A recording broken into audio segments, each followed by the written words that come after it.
आप सभी लोगों को नमस्कार। तो चलिए शुरू करते हैं अपना रिएक्शन मैकेनिज्म का अगला लेक्चर। इस लेक्चर में हम लोग पढ़ने वाले हैं एडिशन रिएक्शंस के बारे में। हम लोगों ने सबसे पहले डिस्कस क्या कर रखा है, एडिशन रिएक्शन से पहले एसिड बेस रिएक्शन, और आज से हमारी स्टार्टिंग है एसिड एडिशन रिएक्शंस के बारे में। ठीक है, देखो सबसे पहले हम लोग स्टार्ट करेंगे कि आखिरकार इनकी डेफिनेशन क्या होती है, मतलब हम कैसे पहचानेंगे कोई भी रिएक्शन एडिशन होती है या फिर कुछ और होती है। तो मैं आपको स्टार्टिंग ही कुछ ऐसे करता हूं।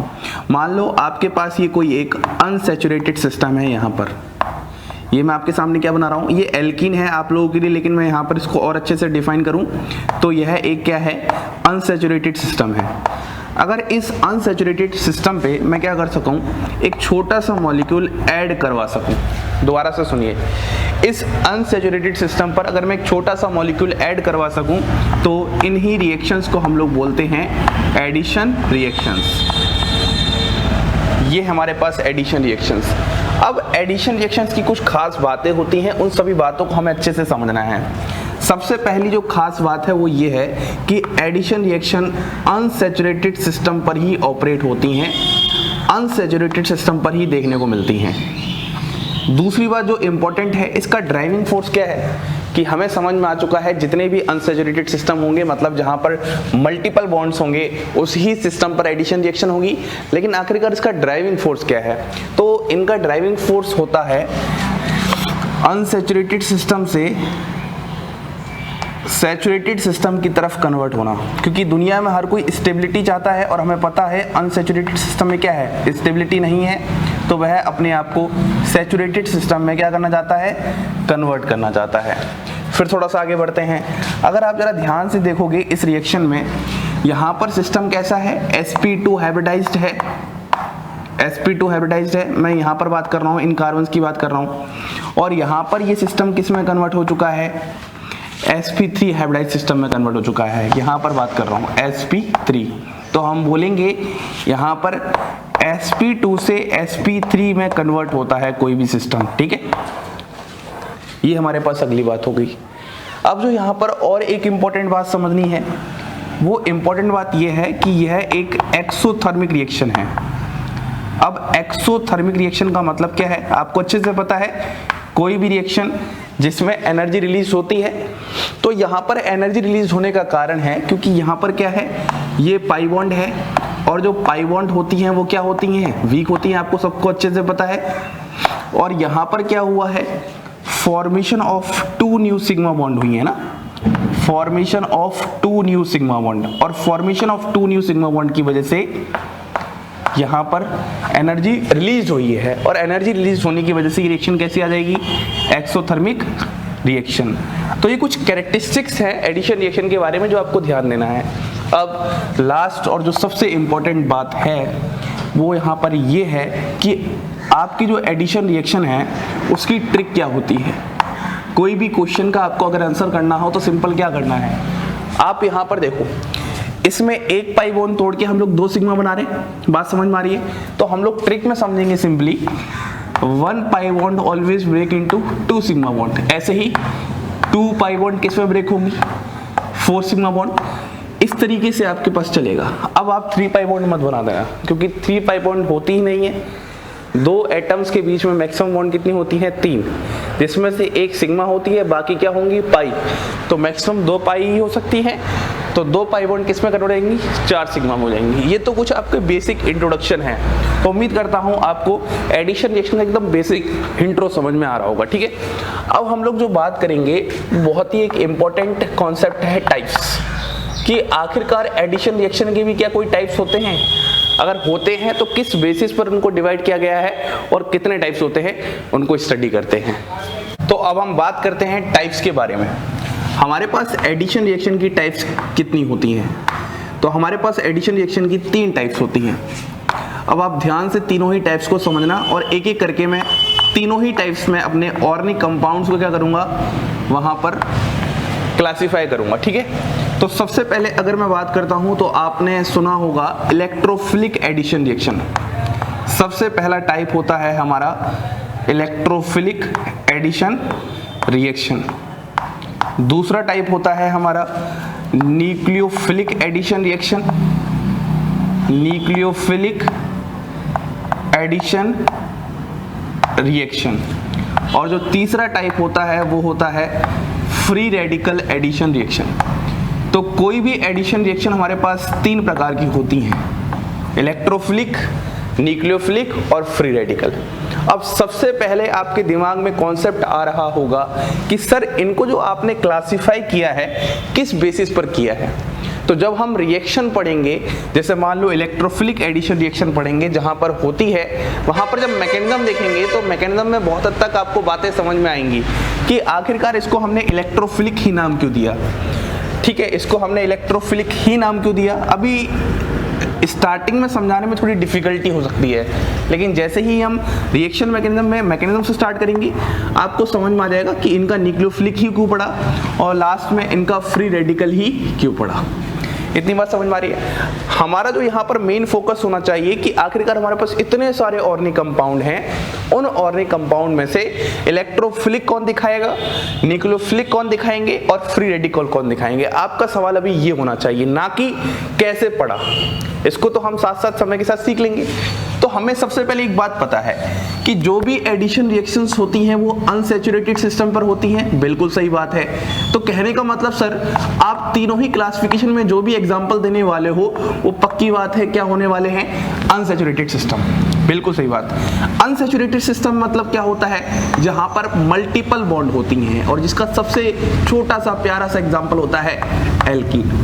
तो अब आप एक बात ध्यान देना, इलेक्ट्रोफिलिक एडिशन याद करने का तरीका हम ऐसे समझ सकते हैं जहां पर कार्बन और कार्बन के बीच में क्या हो, मल्टीपल बॉन्ड हो।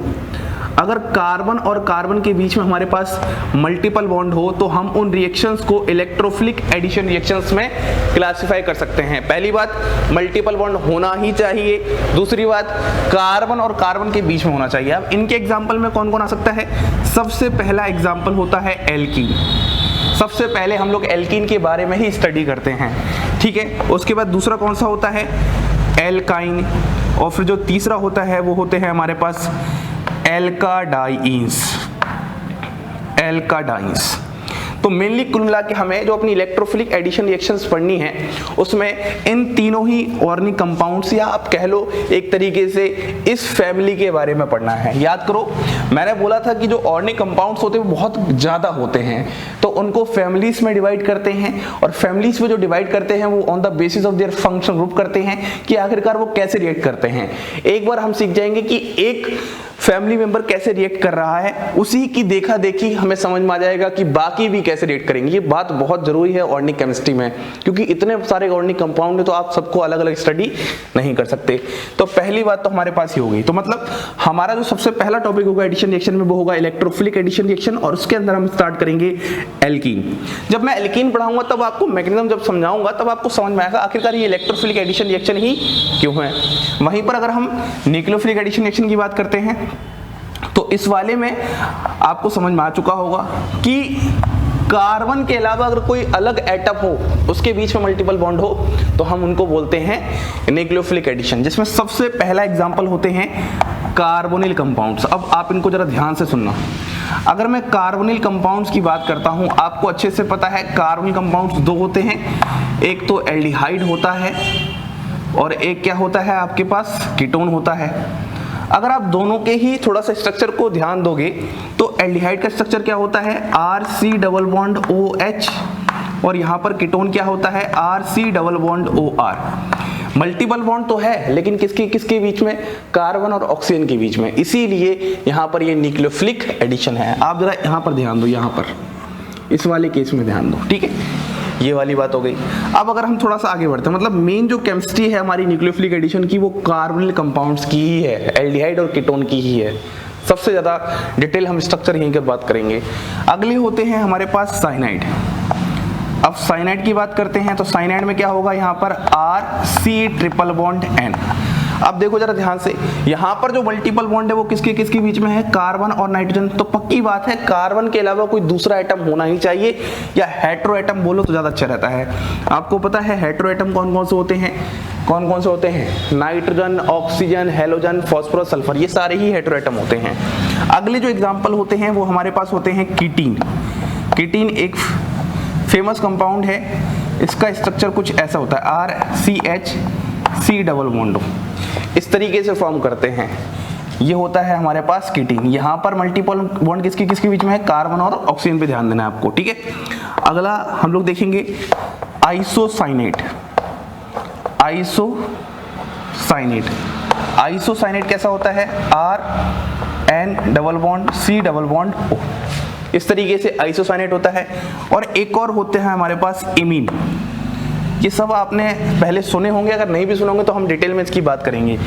इमीन का फॉर्मेशन हम लोग एल्डिहाइड से करते हैं, तो ये RCH डबल बॉन्ड NH इस तरीके से। मतलब ये जितने भी आपके पास एग्जाम्पल दिख रहे हैं, इन सभी एग्जाम्पल्स में हम न्यूक्लियोफिलिक एडिशन रिएक्शंस की बात करने वाले हैं। अब लास्ट बात है फ्री रेडिकल एडिशन रिएक्शन कि सर आखिरकार फ्री रेडिकल एडिशन रिएक्शंस में कौन होंगे। तो देखो, सबसे पहली बात, इनको पहचानने का तरीका होता है कि फ्री रेडिकल रिएक्शन जब भी आती हैं तो वो हमेशा फ्री रेडिकल इनिशिएटर्स की वजह से होती हैं। और मैंने आपको स्टार्टिंग में बताया था फ्री रेडिकल इनिशिएटर्स कहाँ कहाँ से आ सकते हैं और कैसे कैसे आ सकते हैं। तो मैंने आपको एक शॉर्ट ट्रिक याद करने के लिए बोला था, हेल्पर, HELPR। इसको अगर आप याद कर लोगे तो आपको मोस्टली समझ में आ जाएगा कि रिएक्शन में फ्री रेडिकल फॉर्म होंगे या नहीं होंगे। ये बात हो गई। अब ये होंगी कहाँ, एक्चुअली हम लोग एल्कीन चैप्टर में पढ़ते हैं, या एल्कीन सबस्ट्रेट या एल्कीन ऑर्गेनिक कंपाउंड पे बात करते हैं। तो इसकी केमिस्ट्री इतनी ज़्यादा डिटेल्ड केमिस्ट्री नहीं है, थोड़ी सी केमिस्ट्री है। इसको तो हम अलग से फ्री रेडिकल केमिस्ट्री में पढ़ेंगे। मतलब इस केमिस्ट्री को हम लोग अलग से फ्री रेडिकल केमिस्ट्री में पढ़ने वाले हैं। मैंने आपको पूरा पढ़ने का तरीका बता रखा था कि हम लोग जो एडिशन रिएक्शन है उसमें सिर्फ डिटेल में एक तो सबसे पहले इलेक्ट्रोफिलिक एडिशन रिएक्शंस की बात करेंगे और दूसरा न्यूक्लियोफिलिक एडिशन रिएक्शंस की बात करेंगे। तो अब हमारा जो सबसे पहला टॉपिक स्टार्ट होता है वो है इलेक्ट्रोफिलिक एडिशन रिएक्शन। चलिए शुरू करते हैं। अच्छा, हम इलेक्ट्रोफिलिक एडिशन रिएक्शंस पढ़ने जा रहे हैं और हम लोग एल्कीन्स की इलेक्ट्रोफिलिक एडिशन रिएक्शन पढ़ने जा रहे हैं। सबसे पहले हमारे पास हेडिंग यही है, एल्कीन्स इलेक्ट्रोफिलिक एडिशन रिएक्शन। पहले एक बार हम एल्कीन का बहुत अच्छे से कंप्लीटली खत्म कर दें, उसके बाद मैं आपको फिर एल्काइंस का भी पढ़ा दूंगा और फिर लास्ट में एल्काडाइंस का, और हमारा पूरा एडिशन रिएक्शन हो जाएगा इलेक्ट्रोफिलिक वाला कंप्लीट। अब देखो, अगर मैं एल्कीन्स के इलेक्ट्रोफिलिक एडिशन रिएक्शंस की बात करता हूं तो कौन कौन से टॉपिक हमारे पास पढ़े जाएंगे। सबसे पहले मैं आपको जनरल रिएक्शन से कॉन्सेप्ट समझाऊंगा कि आखिरकार एल्कीन पर किस तरीके से इलेक्ट्रोफिलिक एडिशन रिएक्शन होता है। फिर जनरल रिएक्शन समझाने के बाद मैं आपको रिएक्टिविटी ऑफ डिफरेंट एल्कीन समझाने वाला हूं। यदि आपके पास डिफरेंट एल्कीन आ जाए तो किसकी क्या रिएक्टिविटी होगी उसकी हम लोग बहुत डिटेल में बात करेंगे। अब इतनी बातों के बाद हम अपने मेन पोर्शन पे आ जाएंगे जहां पर हम इलेक्ट्रोफिलिक एडिशन रिएक्शंस के एग्जाम्पल पढ़ेंगे। तो सबसे पहला एग्जाम्पल होगा हमारे पास एडिशन ऑफ HBr। और एडिशन ऑफ HBr पढ़ाते ही समय मैं आपको एक रूल पढ़ाऊंगा जो कि बहुत ही फेमस रूल होता है, Markovnikov rule and its modified form. एक तो हम मार्कोव-निकोफ रूल तो पढ़ेंगे ही, साथ में हम लोग इसका मॉडिफिकेशन भी पढ़ेंगे, मॉडिफाइड फॉर्म भी पढ़ेंगे कि आखिरकार ये रूल कब कब वायलेट हो जाता है और कब कब चलता है। इन सब बातों के बाद अब हम डिफरेंट इलेक्ट्रोफिलिक एडिशन रिएक्शंस उठा लेंगे। जैसे सबसे पहले हमारे पास ये था, उसके बाद हमारे पास जो दूसरा आ जाएगा वो आ जाएगा एडिशन ऑफ वाटर H2O। अब एडिशन ऑफ वाटर को हम लोग तीन तरीके से समझेंगे। सबसे पहला एक होता है एसिड कैटलाइज्ड हाइड्रेशन।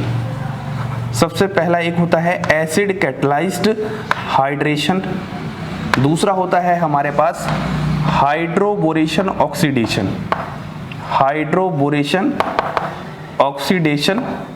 मेथड। और लास्ट जो होता है वो होता है हमारे पास ऑक्सीमर्क्यूरेशन डीमर्क्यूरेशन। एक बार मैं पहले आप लोगों के सामने फ्लो चार्ट बना रहा हूं ताकि आपको पता रहे कि हमारे टॉपिक में कितना क्या क्या चीजें पढ़ने वाले हैं और हम लोग कहां तक पहुंच चुके हैं। उसके बाद हम लोग पढ़ेंगे एडिशन ऑफ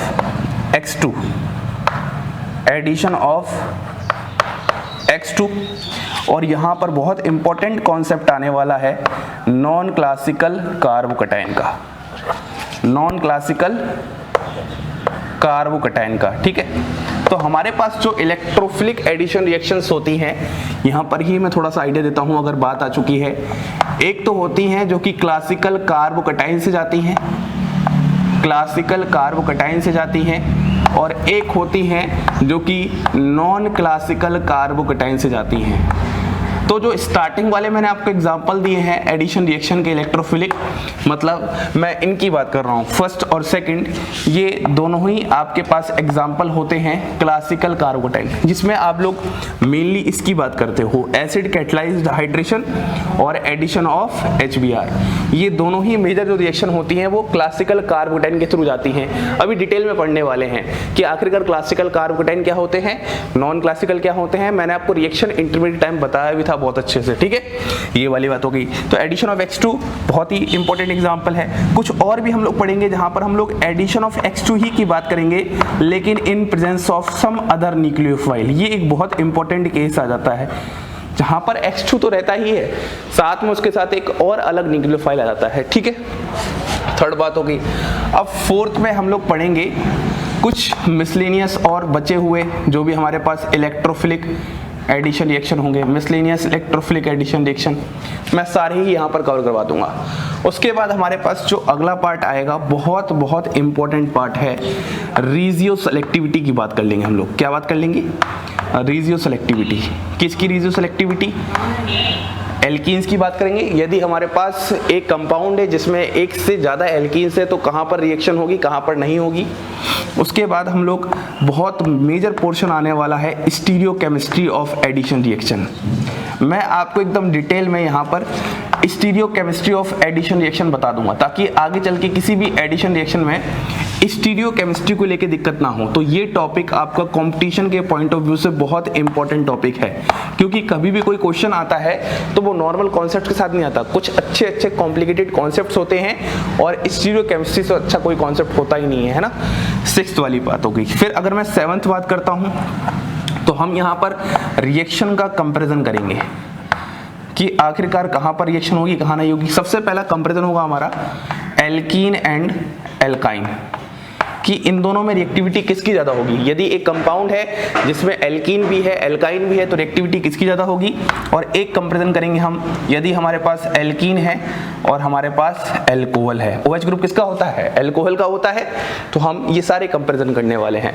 तो उम्मीद करता हूँ आपको बहुत अच्छे से समझ में आ चुका है कि एल्कीन्स के इलेक्ट्रोफिलिक एडिशन रिएक्शन में हमारी इस तरीके से पूरी कहानी डिटेल में चलने वाली है, जिसमें हम लोग सबसे पहले अब स्टार्ट करते हैं जनरल रिएक्शन से। मैं आपको आखिरकार समझाता हूं कि वहां पर एल्कीन में इलेक्ट्रोफिलिक का मतलब ही क्या है, उस रिएक्शन से हमें समझ में आएगा। फिर हम एक एक करके सारी रिएक्शंस को कंप्लीट करते हैं। तो हम एल्कीन के इलेक्ट्रोफिलिक एडिशन रिएक्शन की एकदम स्टार्टिंग से स्टार्ट करते हैं, जिसमें हम सबसे पहले एक जनरल रिएक्शन उठाते हैं। अब आप देखना, आपको बहुत सारी चीजें इस जनरल रिएक्शन से ही समझ में आने वाली हैं। मान लीजिए ये हमारे पास यहाँ पर एल्कीन है कुछ इस तरीके से, ठीक है, और यहाँ पर हम क्या ले लेते हैं, या फिर आप प्लस लिखिए या फिर आप इस तरीके से एरो पर लिखिए ENU, ठीक है। E स्टैंड फॉर इलेक्ट्रोफाइल है तो मैं पॉजिटिव बनाता हूँ, NU स्टैंड फॉर न्यूक्लियोफाइल है तो मैं नेगेटिव बनाता हूँ।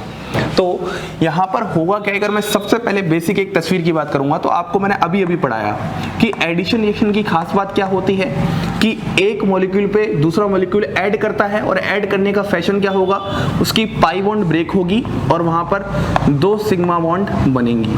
तो मतलब हमें अच्छे से समझ में आ रहा है ये हमारे पास क्या है, एक एडिशन रिएक्शन है। अब अगर आप जरा ध्यान से समझोगे और थोड़ा सा मैं इसकी एक तस्वीर बनाऊं जो कि आप एरो की हेल्प से बनाओगे, ध्यान समझना, दोनों ही का मतलब एक है लेकिन वह एरो हमें बहुत कुछ बातें कह के जाएगी। देखना ध्यान से, यहाँ पर इलेक्ट्रोफाइल है, यहाँ पर हमारे पास न्यूक्लियोफाइल है। आपको अच्छे से पता है यहाँ पर क्या है, पाई इलेक्ट्रॉन्स हैं, और अगर पाई इलेक्ट्रॉन्स हैं तो वह सिस्टम कैसा होता है, इलेक्ट्रॉन रिच सिस्टम होता है। अगर आपको ये बात अच्छे से पता है तो इलेक्ट्रॉन रिच सिस्टम किसकी तरह बिहेव करेगा, आप खुद सोचिए। अगर इलेक्ट्रॉन रिच सिस्टम है तो वह न्यूक्लियोफाइल की तरह बिहेव करेगा कि इलेक्ट्रोफाइल। तो मैंने पढ़ा रखा है कि हमेशा जो इलेक्ट्रॉन रिच सिस्टम होते हैं या ऐसे सिस्टम होते हैं जहां पर मल्टीपल बॉन्ड होती हैं तो वह न्यूक्लियोफाइल की तरह बिहेव करता है। और हमें कॉन्सेप्ट पता है एरो का कि हमेशा जो इलेक्ट्रॉन की मूवमेंट होती है वो न्यूक्लियोफाइल से कहाँ की तरफ होती है, इलेक्ट्रोफाइल की तरफ होती है। तो क्या आप इस एरो का मतलब समझ पा रहे हो जब मैंने आपको कॉन्सेप्ट ऑफ एरो समझाया था? बिल्कुल सर समझ पा रहे, क्यों नहीं समझ पा रहे? यहाँ से इलेक्ट्रॉन का मूवमेंट हो रहा है इलेक्ट्रोफाइल की तरफ और एक्चुअली होता ही ऐसा है, और ये वाली बॉन्ड यहाँ शिफ्ट होगी तो आपके पास सबसे पहले कुछ इस तरीके का फॉर्मेशन हो जाएगा। ध्यान से देखना, यहां पर आपके पास आ जाएगा ई। अब जरा आप स्टार्टिंग में देखोगे, देखो एक तो हमारे पास ये तस्वीर थी, लेकिन ये तस्वीर हमें बहुत कुछ डिटेल में नहीं बता रही थी, हमें सिर्फ ये समझ में आ रहा था एडिशन रिएक्शन है। लेकिन अब हम थोड़ा इसको इलेबोरेट कर रहे हैं, एक एक बात को जानने की कोशिश कर रहे हैं। तो ये जो पहला स्टेप हुआ है ये आपका स्लोएस्ट स्टेप होता है। ये आपका क्या होता है? Slowest step. जानकारी के लिए बता रहा हूं। यहां पर ये हुआ, अब आपके पास यहां पर क्या है? फिर से न्यूक्लियोफाइल है। याद करो कल की रिएक्शंस कुछ ऐसा ही कल था, Br माइनस यहां पर अटैक करता था ऐसे। बिल्कुल सर। तो यहां पर हमारे पास कुछ इस तरीके का फॉर्मेशन हो चुका है, इस तरीके का फॉर्मेशन हो चुका है। क्या बात समझ में आ रही है? हमने अभी कोई मैकेनिज्म वगैरह की बात नहीं कर रहे, हम तो अपनी जो पुरानी नॉलेज है उसकी बात कर रहे हैं। मैं तो आपको बोल नहीं रहा कि मैं मैकेनिज्म करवा रहा हूं, मैं तो आपको समझा रहा हूं कि ये इलेक्ट्रॉन रिच सिस्टम है और सामने आपके पास इलेक्ट्रोफाइल है, तो एरो का मूवमेंट हमेशा इस तरीके से जाएगा, तो ये फॉर्म हो जाएगा। और ये आपको बताने की बिल्कुल भी जरूरत नहीं है, ये भी चार्ज है, ये भी चार्ज है, तो दोनों एक दूसरे से मिलकर न्यूट्रल बनना चाहेंगी। और ये स्टेप कैसा स्टेप होता है? फास्ट स्टेप होता है। अब आप खुद इमेजिन करिए, इसमें और इसमें क्या फर्क है या नहीं है? बहुत फर्क है।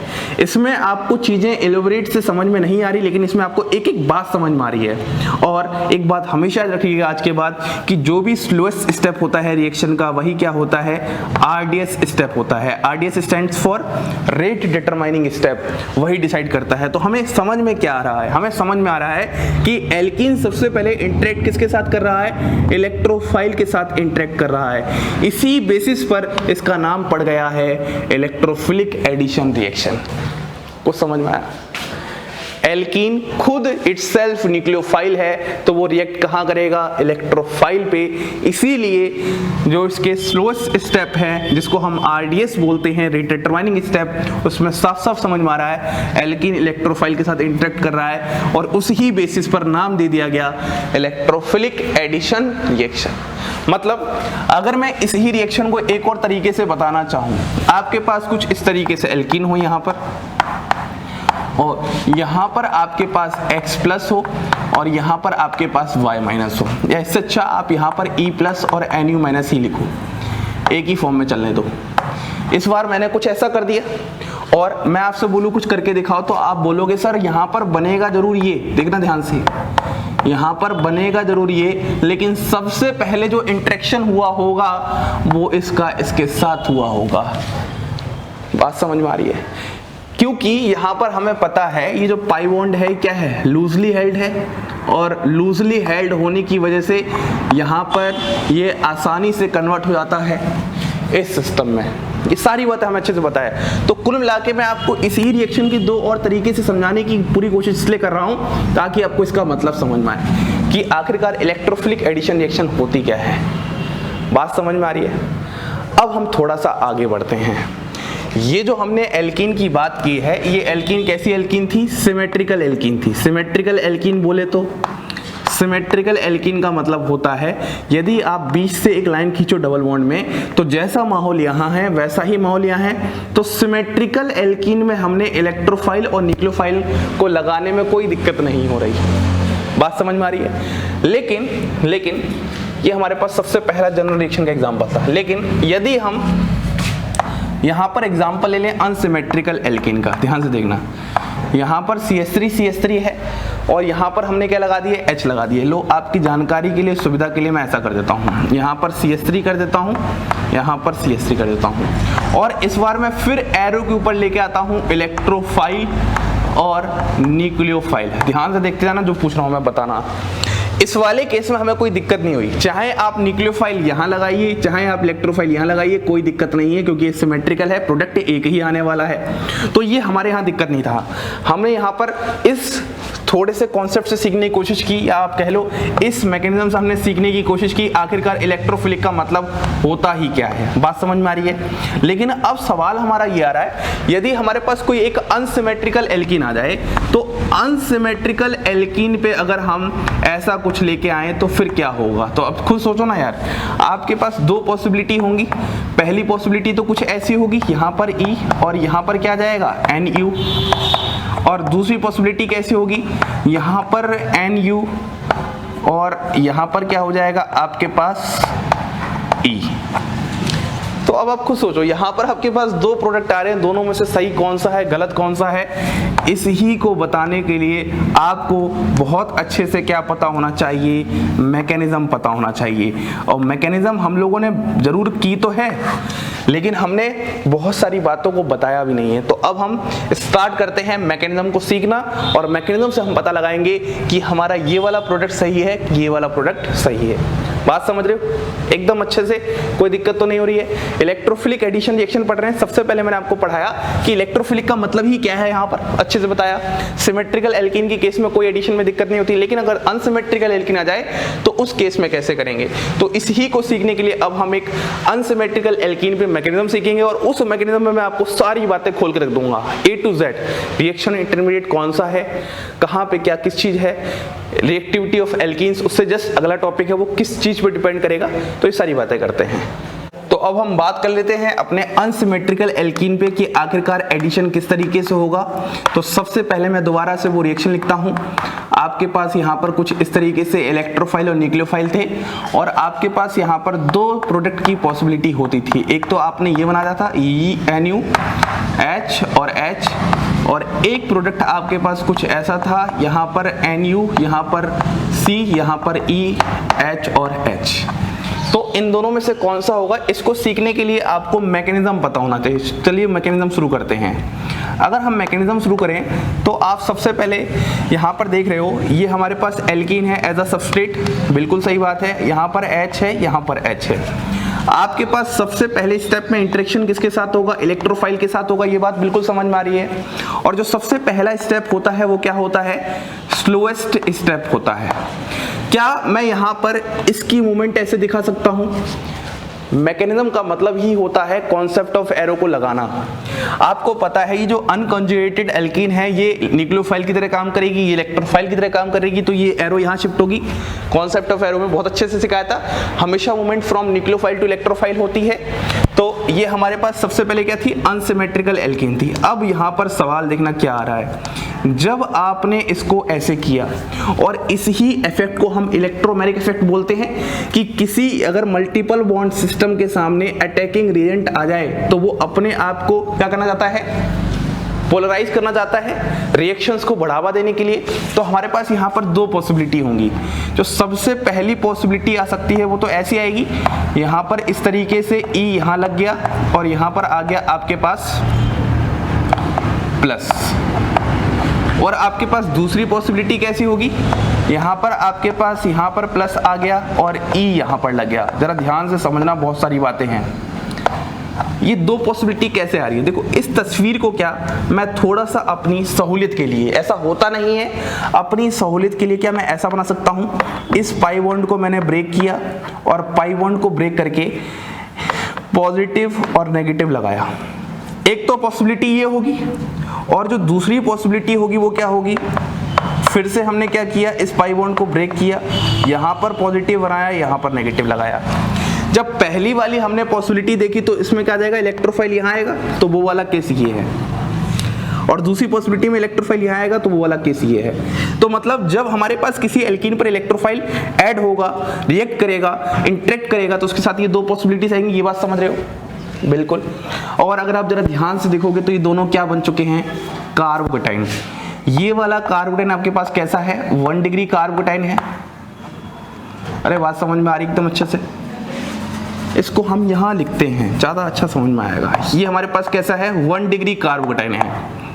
अच्छा, अगर मैं आपसे नीचे वाला पूछूं तो वो कौन सा डिग्री कार्बोकेटाइन है, पता ही है बहुत अच्छे से, 3 डिग्री कार्बोकेटाइन है। देखो 1 कार्बन, 2 कार्बन, 3 कार्बन, तो ये है 3 डिग्री कार्बोकेटाइन। अब आप लोग मुझे समझाओगे और बताओगे कि जब भी हमारे पास कोई रिएक्शन इंटरमीडिएट से होकर गुजरती है अगर उसकी स्टेबिलिटी जिसकी ज्यादा होगी तो रिएक्शन कहां से ज्यादा जाएगी, जहां पर उसकी स्टेबिलिटी ज्यादा होगी। आपको थंब रूल मैंने बताया था ना बहुत अच्छे से कि कोई भी रिएक्शन यदि रिएक्शन इंटरमीडिएट से जाती है, अगर उसकी स्टेबिलिटी ज्यादा होगी तो वहीं से रिएक्शन ज्यादा स्पीड में जाएगी और उससे प्रोडक्ट ज्यादा भी बनेगा। बात की थी मैंने इंडक्टिव इफेक्ट के टाइम पे, याद करो, ये थंब रूल होता है, हमेशा याद रखना। तो आपको पता है ये 1 डिग्री का कार्बोटाइन है, ये 3 डिग्री का कार्बोटाइन है, और ये आपके पास क्या है, स्टेबल है। कंपेयर कर रहा हूं मैं इसके साथ, ये आपके पास स्टेबल नहीं है। रिएक्शंस तो भले ही दोनों में होगी, यहाँ पर भी क्या आ जाएगा, Br माइनस आ जाएगा अगले स्टेप में, यहाँ पर भी क्या आ जाएगा, Br माइनस क्यों ले रहा हूँ भैया, Nu माइनस आ जाएगा, और यहाँ पर भी क्या आ जाएगा, Nu माइनस आ जाएगा। रिएक्शंस तो दोनों में होने वाली है, लेकिन मेजर कौन सा होगा और माइनर कौन सा होगा। यहाँ पर H, यहाँ पर H, यहाँ पर Nu आ जाएगा इस तरीके से, इसके साथ इंटरेक्ट करेगा। यहाँ पर इस एरो को ऐसे दिखाओ, यहाँ पर इस एरो को ऐसे दिखाओ, और यहाँ पर आपके पास आ जाएगा C, यहाँ पर Nu, यहाँ पर CH, यहाँ पर H और यहाँ पर E। फिर से 2 प्रोडक्ट हो गए, लेकिन इसमें ये वाला आपका क्या होगा, मेजर होगा, और वो वाला आपका क्या होगा, माइनर होगा। क्या आपको कुछ बात समझ में आई? हमारा सवाल यही तो था कि यदि हमारे पास अनसिमेट्रिकल एल्कीन हो, उस पर अगर मैं एडिशन करवाऊं तो एडिशन किस तरीके से होगा। तो हम अब बोल सकते हैं बहुत अच्छे से, ये हमारे पास क्या आता है, मेजर आता है, और ये हमारे पास क्या आता है, माइनर आता है। रीजन क्या है, रीजन है इस रिएक्शन इंटरमीडिएट की स्टेबिलिटी, और जो कि हमें थंब रूल याद कराता है कि कोई भी रिएक्शन यदि रिएक्शन इंटरमीडिएट से होकर जाएगी तो अगर उसकी स्टेबिलिटी जिसकी ज्यादा होगी वहीं से रिएक्शन ज्यादा स्पीड में भी जाएगी और उससे प्रोडक्ट ज्यादा भी बनेगा। तो वही तो हम कर रहे हैं। उम्मीद करता हूं आपको ये सारे सवालों का आंसर आ चुका होगा। तो अब हमें मैकेनिज्म से निकल के क्या कह रहा है, इंपॉर्टेंट हमारे पास पॉइंट्स क्या क्या है, इस पर बात करते हैं। इंपॉर्टेंट पॉइंट्स में सिर्फ हमारे पास सबसे बेहतरीन पॉइंट ये है, रिएक्शन इंटरमीडिएट इसमें जो इन्वॉल्व होता है वो क्या होता है, कार्बोकैटायन होता है। रिएक्शन इंटरमीडिएट क्या इन्वॉल्व होता है इसमें, कार्बोकैटायन होता है। इस बात को आपको बहुत अच्छे से याद रखना है, पहली बात। अब आप दूसरी बात और समझो, रिएक्शन मैकेनिज्म से क्या समझ के आएगा। आपके पास पहला स्टेप इंटरेक्शन विद इलेक्ट्रोफाइल है। अगर इस वाले सिस्टम पर इलेक्ट्रॉन डेंसिटी ज्यादा है इस पाई बॉन्ड पर, तो इलेक्ट्रोफाइल के साथ इंटरेक्शन भी ज्यादा होगा। बात समझ रहे हो क्या? पहले वाले स्टेप में जिसको स्लोएस्ट स्टेप कहते हो, और यही आपके पास आरडीएस स्टेप होता है, पाई बॉन्ड के साथ क्या है, इंटरेक्शन है। तो अगर यहाँ पर इलेक्ट्रॉन डेंसिटी बढ़ जाएगी तो हम बोल सकते हैं इलेक्ट्रोफाइल के साथ इंटरेक्शन भी बढ़ जाएगा, तो उसकी वजह से वहां पर रेट ऑफ एल्कीन भी बढ़ जाएगा। तो अगर मैं रिएक्टिविटी ऑफ एल्कीन की बात करता हूं यहां से देखकर, तो हमारे पास रिएक्टिविटी ऑफ एल्कीन आती है कि यदि कोई एल्कीन से हमारे पास इलेक्ट्रॉन रिलीजिंग ग्रुप लगा है, यदि कोई एल्कीन से हमारे पास कुछ नहीं लगा है, और यदि हमारे पास कोई एल्कीन से इलेक्ट्रॉन विड्रॉइंग ग्रुप लगा है, तो हमें पता है इसका रेट सबसे ज्यादा होगा, फिर इसका रेट होगा और फिर इसका रेट होगा। क्योंकि इलेक्ट्रॉन रिलीजिंग ग्रुप क्या करेंगे, इलेक्ट्रॉन डेंसिटी बढ़ाएंगे, इलेक्ट्रोफाइल के साथ इंटरेक्शन बढ़ेगा, तो आपके पास रेट भी वहां पर क्या होगा, रिएक्शन का फास्ट होगा। बात समझ में आ रही है? तो ये आपके पास रिएक्टिविटी ऑफ एल्कीन है। बिल्कुल अच्छे से समझ में आ रहा है, कोई दिक्कत तो नहीं है। या तो आप इसको ऐसे समझ सकते हो, या फिर आप इसको कार्बोटाइन की स्टेबिलिटी से भी समझ सकते हो कि जो बनने वाला कार्बोटाइन है, जिस एल्कीन के बॉन्ड ब्रेकिंग से ज्यादा स्टेबलाइज्ड होगा वहां पर उसका रेट ज्यादा होगा। लेकिन सबसे ज्यादा इंपॉर्टेंट बात है, यह जो रिएक्शन होती है, कौन सी, इलेक्ट्रोफिलिक एडिशन रिएक्शन जो आप करवा रहे हो, ये कार्बोकैटायन से होकर जाती है। ठीक है, अभी मैं जो आपको पूरा का पूरा डिटेल बात कर रहा हूं, ये क्लासिकल कार्बोकैटायन की बात कर रहा हूं। यहां पर जो कार्बोकैटायन फॉर्म हुआ है वो क्लासिकल कार्बोकैटायन है। क्लासिकल मतलब जो आप आज तक देखते आ रहे हो। अगर आपने देखा है उसके कुछ जस्ट अजीब सा आ रहा है तो वो होता है नॉन क्लासिकल। उम्मीद करता हूं इतनी बात समझ में आ रही है। तो अब हम रिएक्टिविटी ऑफ एल्कीन्स पे कुछ क्वेश्चंस देखते हैं। तो अब हम बात करते हैं रिएक्टिविटी ऑफ एल्कीन्स। देखो, मैंने आपसे बात सिंपल सी ये की थी कि यदि आपके पास कोई इस तरीके, सबसे पहले स्टेप में एल्कीन है, तो यहाँ पर सबसे पहले स्टेप में क्या होता है, ये इलेक्ट्रॉन डेंसिटी यहाँ पर ऐसे शिफ्ट होती है, और यही इसका क्या होता है, स्लोएस्ट स्टेप। और जिसको हम बोलते हैं आरडीएस, रेट डिटरमाइनिंग स्टेप। मतलब किसी भी रिएक्शन का जो सब कुछ होता है वो इसी ही स्टेप पर डिपेंड होता है। तो हम यहां से बोल सकते हैं कि जो रेट होता है वो डायरेक्टली प्रोपोर्शनल टू किस किस पर डिपेंड कर रहा है, कंसंट्रेशन ऑफ एल्कीन और कंसंट्रेशन ऑफ इलेक्ट्रोफाइल, इन दोनों पर ही डिपेंड कर रहा है। मतलब एल्कीन पर भी डिपेंड कर रहा है और इलेक्ट्रोफाइल पर भी डिपेंड कर रहा है। तो हम यहां से ही बोल सकते हैं जिस एल्कीन की न्यूक्लियोफिलिसिटी ज्यादा होगी, आपको अच्छे से पता है alkene as a nucleophile work कर रहा है, तो जिस एल्कीन की न्यूक्लियोफिलिसिटी ज्यादा होगी तो उस ही एल्कीन की हमारे पास उसकी रिएक्टिविटी भी क्या होगी, ज्यादा होगी। ये बात आपको बहुत अच्छे से ध्यान रखनी है, ठीक है। अब देखो यहाँ पर आपके पास 3 सेट्स थे, CH2 डबल बॉन्ड CH, यहाँ पर क्या है electron releasing group, CH2 double bond CH और यहाँ पर एक H है नॉर्मल, और यहाँ पर है CH2 डबल बॉन्ड CH, यहाँ पर है इलेक्ट्रॉन विड्रॉइंग ग्रुप।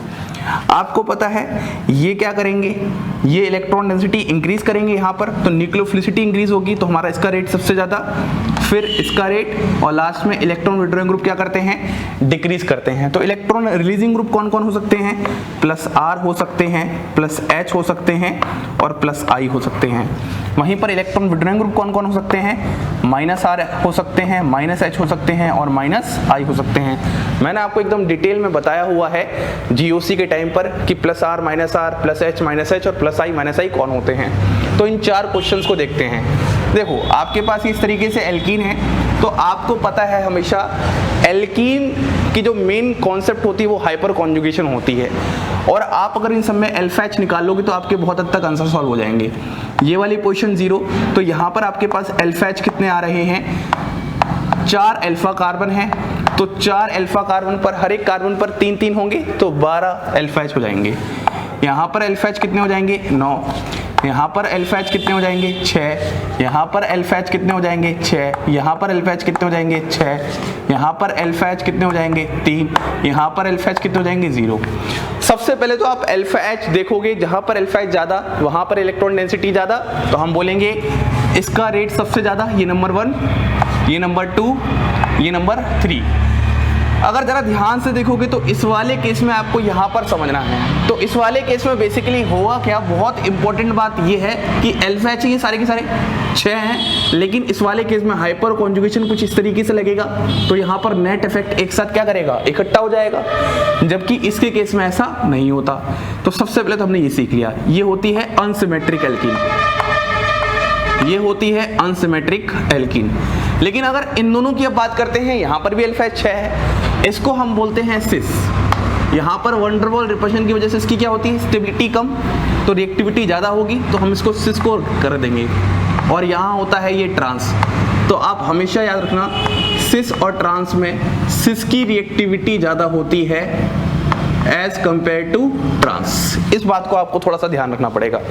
ये 4 हो जाएगा, ये 5, ये फिर लास्ट में 6 और ये फिर 7। इसमें तो कोई दिक्कत नहीं है। तो सबसे पहले आपने अल्फा H के बेसिस पर किया, फिर आप यहाँ पर अटक जाओगे, तो हम बोलेंगे इस वाले में नेट इफेक्ट एक साथ ज़्यादा होगा, तो इलेक्ट्रॉन डेंसिटी ज़्यादा होगी। और इस वाले केस में तो आपको याद रखना है कि सिस की रिएक्टिविटी ज़्यादा होती है ट्रांस से। रीज़न होता है क्योंकि ट्रांस की स्टेबिलिटी ज़्यादा होती है सिस से। इतनी बात आपको बहुत अच्छे से ध्यान रखनी है, ठीक है। अगले क्वेश्चन की बात करते हैं। अगले क्वेश्चन में आपके पास क्या है, ये NH2 है, यहाँ पर NH2 आपके पास क्या लगाएगा, रेजोनेंस लगा रहा है। यहाँ पर OH आपके पास क्या लगा रहा है, रेजोनेंस लगा रहा है। यहाँ पर CH3 क्या लगा रहा है, हाइपर कॉन्जुगेशन +H +R, और लास्ट में कुछ नहीं है। तो आपको पता है +R ऑलवेज डोमिनेट करता है ओवर +H।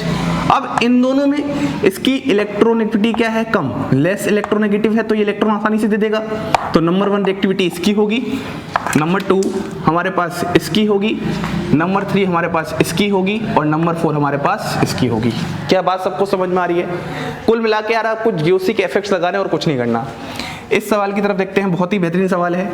ऑक्सीजन का लोन पर यहाँ जा रहा है, तो यहाँ इन दोनों केस में आपके पास क्या लग रहा है, रेजोनेंस। यहाँ पर भी +R लग रहा है, यहाँ पर भी +R लग रहा है। इनकी बात करते हैं, यहाँ पर हाइपर कॉन्जुगेशन लग रहा है, देख के पता चल रहा है। इस वाले केस में हाइपर कॉन्जुगेशन कितने हैं, अल्फा H 3, यहाँ पर अल्फा कितने हैं 3। इस वाले केस में कितने होंगे, एक यहाँ पर होगा, 2 3 और 3 6। यहाँ पर अल्फा कितने हैं 6 और यहाँ पर अल्फा कितने हैं आपके पास 4। और लास्ट वाले इफेक्ट में आपके पास क्या लगेगा -i, कोई रेजोनेंस नहीं है, -i लगेगा।